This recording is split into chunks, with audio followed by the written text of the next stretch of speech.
بسم اللہ الرحمن الرحیم نحمدہ و نصلی علی رسول الکریم اما بعد فاعوذ باللہ من الشیطان الرجیم بسم اللہ الرحمن الرحیم۔ ناظرین کرام، شعبان کی 15ویں شب جسے شب برات کہا جاتا ہے، یہ شب برات بڑی ہی بابرکت ہے۔ اللہ تبارک و تعالیٰ کی رحمتوں اور برکتوں کا نزول ہوتا ہے۔ اس رات دعائیں قبول ہوتی ہیں۔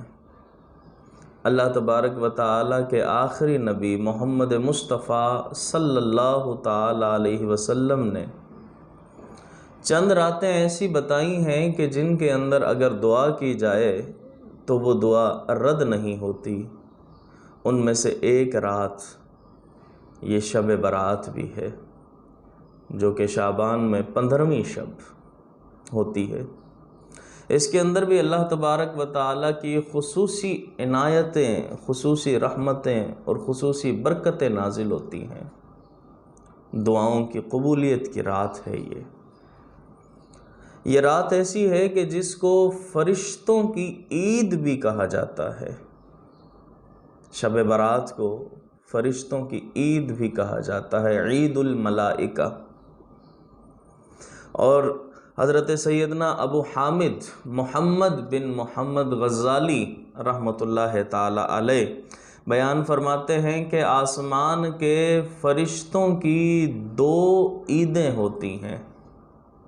جس طریقے سے دنیا میں مسلمانوں کے لیے ہیں، ایک عید تو 15 شعبان کی رات ہے اور دوسری عید لیلۃ القدر ہے۔ یہ آسمان کے فرشتوں کی عید ہوتی ہے۔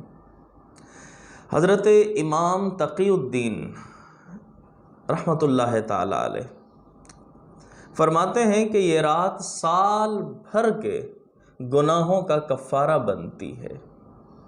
پورے سال جو انسان گناہ کر رہا ہوتا ہے اس سے گناہ سرزد ہو جاتے ہیں۔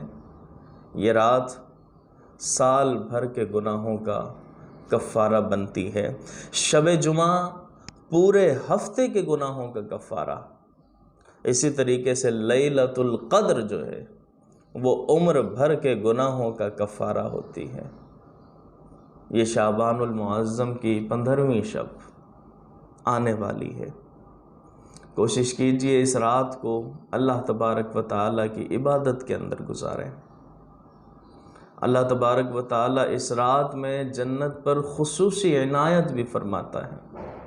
حضرت کعب الاحبار فرماتے ہیں کہ اللہ تبارک و تعالیٰ شعبان کی 15ویں رات حضرت سیدنا جبریل امین علیہ السلام کو حکم فرماتا ہے کہ جا کر جنت کو آراستہ کر دو۔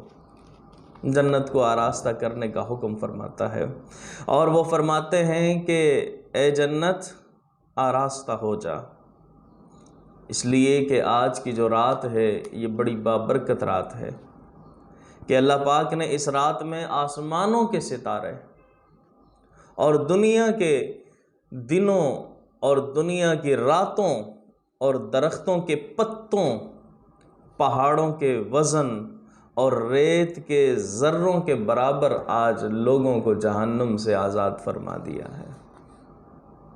تو ناظرین کرام، یہ رات آنے والی ہے۔